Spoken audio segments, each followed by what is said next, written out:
has been months and months and months since I last uploaded a video, and I'm really sorry for that.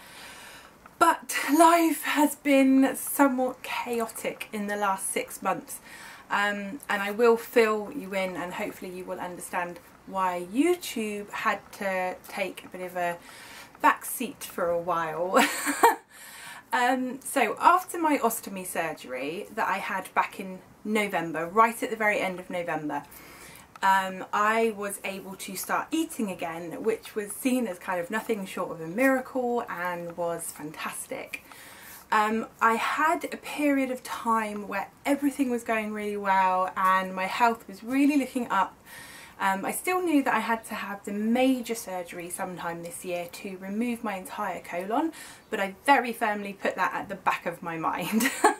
I jumped into volunteering at my local food bank. I was part of developing the food bank in its early stages, when it used to run quite differently, called Cupboard Love. So I'm very proud of that, and I'm very, very proud of my parents who developed it into a drop-in food bank, especially my mum. She worked really, really hard on establishing that. I now volunteer there every Wednesday. I always try to get there. If I don't get there, then I'm generally quite miserable because for me that is my key thing in the week that I really like to go and do. I also started volunteering twice a week up at my daughter's school on a Monday and a Friday, which I absolutely love. It's a really nice way to begin and end the week, and I'm really enjoying getting to know the staff more personally, and of course getting to know all of Amelia Rose's friends, so that's wonderful.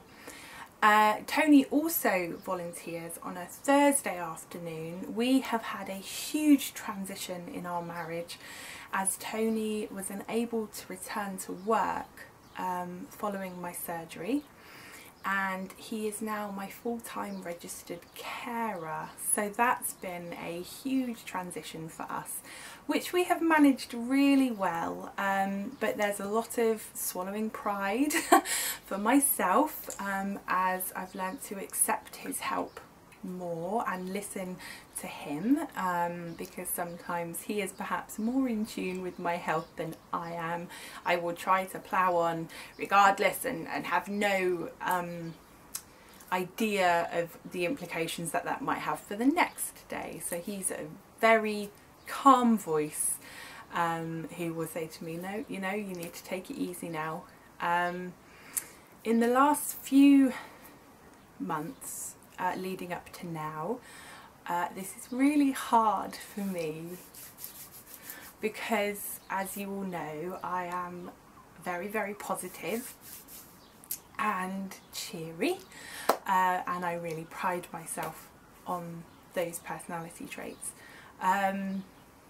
But having said that, I am always very honest in my blog and on my YouTube when I talk about my chronic health. And this is something that I need to share with you all. I have been diagnosed with depression, and I've had some very, very dark times recently when I have really questioned what I have to offer. And I felt quite useless, and I have the loneliness that comes along with chronic disease has really forced its way into my life, and it's been very hard. Excuse me. Crying on the internet, it's not good. Well, you know, you have to feel what you feel, and this blog and vlog has always been about honesty, so there you have it. I have been referred to a psychologist for counselling, and I was assessed by a psychiatrist, and he has recommended that I take some antidepressants. He has prescribed them, I have them at home, and I am yet to decide whether to take them or not, because I've suffered with depression in the past, and I have always managed to come through those spells of depression with counselling and practicing mindfulness and building a very positive life for myself that supported me through those depressions. And I've never actually had to take antidepressants before. The people who know me best believe that this is by far the worst depression that I've ever experienced, and are encouraging me to take the medication, but I need to work that out for myself. So I will get back to you on that, on my decision, and I'll of course let you know how I get on with them. There is no shame in taking antidepressants, I should say. I just don't know if they're for me. I wouldn't ever judge anybody who chooses to take them. It is a totally personal decision, and it has to be what's right for you. I just don't know if that's right for me. I have also seen a dramatic decline in my physical health, because I still have the colon in my body and it is still very full. I've been getting regular fevers, which rage whenever I've been up at the school when a fever has struck, and it's frightfully embarrassing because I'm there with my handkerchief like a sweaty old man dabbling my face as sweat kind of pours down. It's very embarrassing. Although people always say to me, no, we can't see anything, we can't see anything, but I feel so self-conscious of these fevers. I feel, you know, oh my goodness, I really feel for women who have hot flashes in menopause, because I can only imagine this is what it feels like. So because, again, because my bowel is still in, I'm sorry about all the bowel talk, I have an ostomy bag, I have bowel issues. If you know this channel, you know there's a lot of bowel talk on it, so you'll just have to forgive me for that. Because there is still lots of stuff in my bowel, and because it's been there for a very, very long time now, probably verging on 9-10 months, my bowel goes into these horrific spasms and I bleed, even though obviously nothing that I eat now is connected to my bowel. It's all because of what's still inside. And I have to spend a lot of very painful hours sat on the toilet, not actually passing anything, but feeling like I need to pass something, which has resulted in me getting a terribly bad back. I don't know why, I can't see that it's caused by that, but certainly when I sit on the toilet, my back is awful. It feels so, oh my goodness, it's terrible. So I'm now getting a lot of very bad back pain. It is possible, because my hips are a lot more painful at the moment and they're catching and subluxing more, that this is actually referred pain from my hips, because it was once explained to me that when you have a lot of damage within your hips, you actually feel referred pain in your back. So it's possible that that's what's going on, but we don't, you know, we don't know. My relationship with food has always been very hit or miss since the surgery. There were times when I was able to eat and the following day I could eat the same thing and I could be very violently sick again.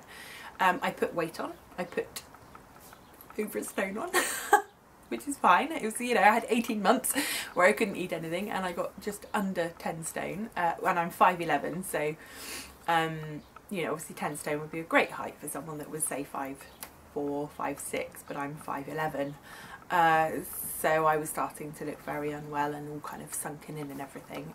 So I did put weight on. I have now started losing weight again because I'm finding more and more I'm being sick, and I'm actually struggling to hold anything down again, which is incredibly disappointing for everyone in my family.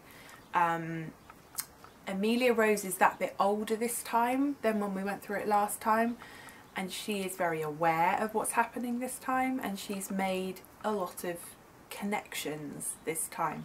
So we're having to really manage her reaction to it as well and make sure that she feels okay and calm and informed, as we always do with her.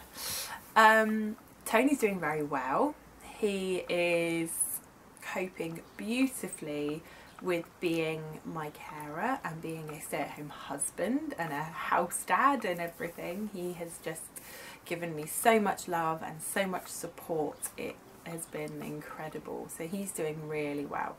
Obviously very sad with the way that my health has declined, and he finds that very difficult, but apart from that he is doing really well, so that's fantastic.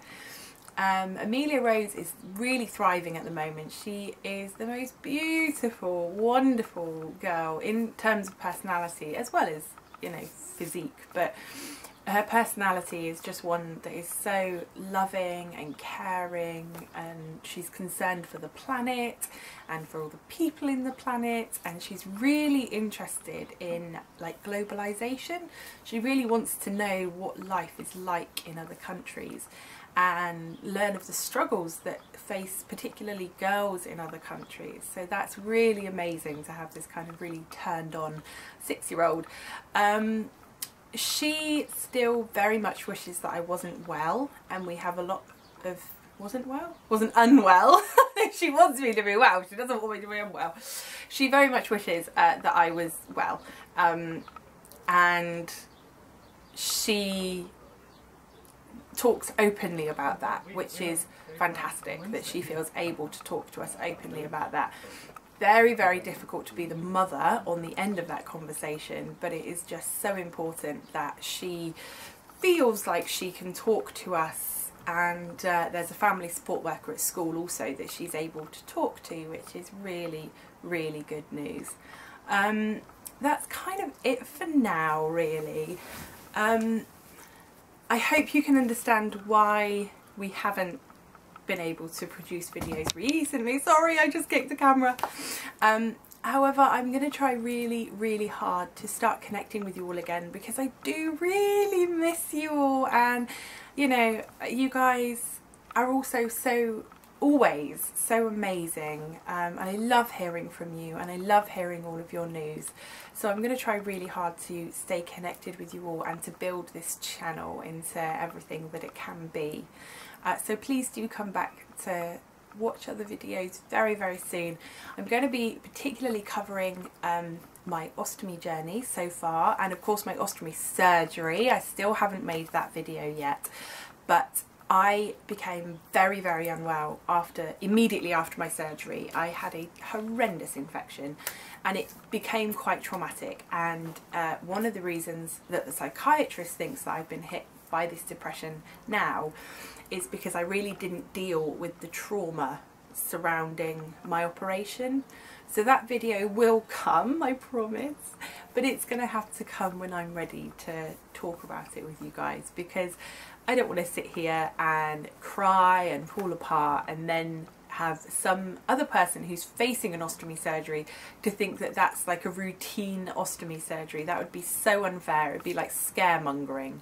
I want to wait until I'm able to be calm and clear, and offer you guys clarity in how successful the actual surgery was, but you know, the problem afterwards was the infection, and I don't want to scare anybody who's facing surgery. So this channel will focus on my ostomy. Sophie is doing really, really well. I'll talk to you guys about my bags and everything.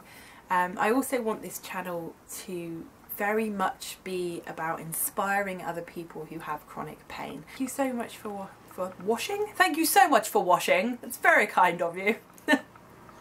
Thank you so much for watching. I will make another video at the end of the week. It is my birthday on Thursday, so perhaps I will share with you guys what we get up to on my birthday. I am told that I'm in for a treat. I also have a gig on Friday, so perhaps Tony will be able to make some footage of this gig and we can share it with you guys. It is a really special gig. It's very, very close to my heart, because we were actually invited to join a production put together by a fantastic chap called Clive, who I've seen his work in the past. I was incredibly honoured. I felt incredibly honoured to be asked to join in, and he actually specifically asked for one song, Songbird, which is a song that I wrote the lyrics to, and this production is highlighting how the everyday average Joe and Joette can suffer with depression, and Clive didn't know that I had recently been diagnosed with depression when he asked me. So this is a really special gig to me, because it is highlighting something that I am currently living with. So there you have it. I will speak to you all very, very soon, I promise. Lots of love, many, many blessings to you and to yours. Bye.